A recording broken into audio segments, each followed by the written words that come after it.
എന്താ രാമേന്ദ്ര പ്രശ്നം? അങ്ങനെ മസ്താനിക്ക് ഒരു പ്രശ്നം ഉണ്ടായപ്പോ മണവാളം കയറി ഇടുണ്ടാക്കിയ കഥയാണ് നമ്മൾ ഇന്ന് പറയാൻ പോകുന്നത്. ഇങ്ങനൊരു അറാം മിടുക്കൻ ചെക്കനെ ഞാൻ ഇന്ന് വരെ കണ്ടിട്ടില്ല. ഞാനും മസ്താനും പിന്നെ ഞങ്ങൾ കുറച്ച് ഫ്രണ്ട്സും കൂടിയിട്ട് നമ്മൾ മറൈൻ ഡ്രൈവിലൂടെ പോയിരുന്നു. ബാക്കി പറ.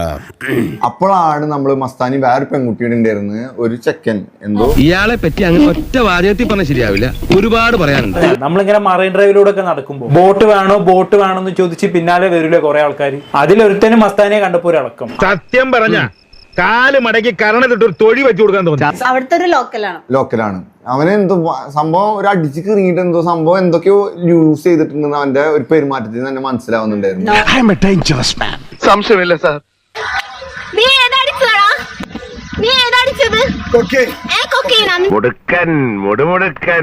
ഇവരൊക്കെ മസ്താനൊക്കെ നോക്കിയിട്ട് ഭയങ്കര കമന്റ് അടിയും ഭയങ്കര ലൈംഗിക ചവയോടുകൂടിയുള്ള കുറെ കമന്റ് അടിയായിരുന്നു.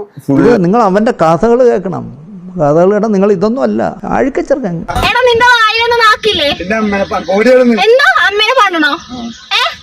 എന്തൊക്കെ ടൈപ്പ് ആൾക്കാരല്ലേ ചേട്ടാ?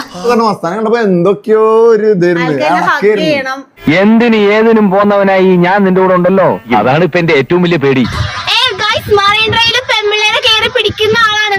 മനുഷ്യന് വഴി കൊണ്ട് നടക്കാൻ മേലുണ്ടായല്ലോ. എന്നുവെച്ചാല് എനിക്ക് എന്തെങ്കിലും പറ്റുമെന്ന് പേടിച്ചിട്ടല്ല, നമ്മളെന്തേലും റിയാക്ട് ചെയ്തിട്ട് അവൻ എന്തേലും പറ്റുമെന്നായിരുന്നു എന്റെ പേടി. ഒന്ന് എഴുന്നേറ്റ് ബഹുമാനിക്ക്.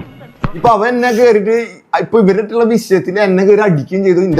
ഇനി എന്റെ അടുത്ത ചുവടിൽ ആകാശമുട്ട തീ. പക്ഷേ ഈ ചങ്ങായി മണവാളിനെ ഇടിക്കാൻ വന്നു. മണവാളനുണ്ടോ വെറുതെ വിടുന്നു? ഇടിച്ചവന്റെ മോന്ത പരിപ്പ് അടയാക്കി വിട്ടു. ചട്ടമ്പിയായി ജനിച്ചു പോയില്ലേ, ഓടാൻ പറ്റുമോ? പരം കിട്ടിയല്ലേ ഞാൻ വിടുവോ? ചേർച്ചയായിട്ട് എനിക്ക് പുത്തരി നിലങ്ങളെ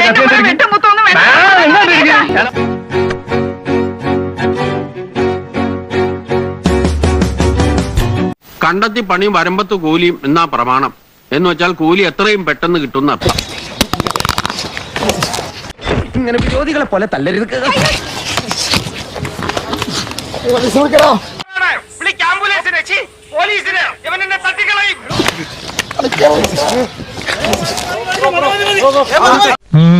അറിയാത്ത പിള്ളക്ക് ചൊറിയുമ്പോഴേ അറിയൂ, പറഞ്ഞാൽ അനുസരിക്കൂലല്ലോ. പോലീസ് അപ്പൊ തന്നെ വന്നിട്ടുണ്ടായിരുന്നു. ആളെ അന്വേഷിച്ചിട്ട് ആളപ്പൊ ഇതിന് ഹോസ്പിറ്റലിൽ പോയിട്ട് അഡ്മിറ്റ് ആയിട്ടുണ്ടായിരുന്നു. അധികം ദേഹം ഇളക്കണ്ട. ഇളകാനൊന്നുമില്ല, എല്ലാ അവന്മാരടിച്ചിളക്കി.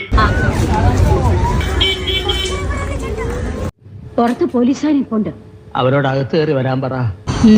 ഇതൊക്കെ ചോരയാണ്, ഇത് എന്റെ ചോരയല്ല, ഇത് അവന്റെ മുഖത്ത് ചോര മുഖത്ത് കയറി ഇരുന്നപ്പോ ആയത്.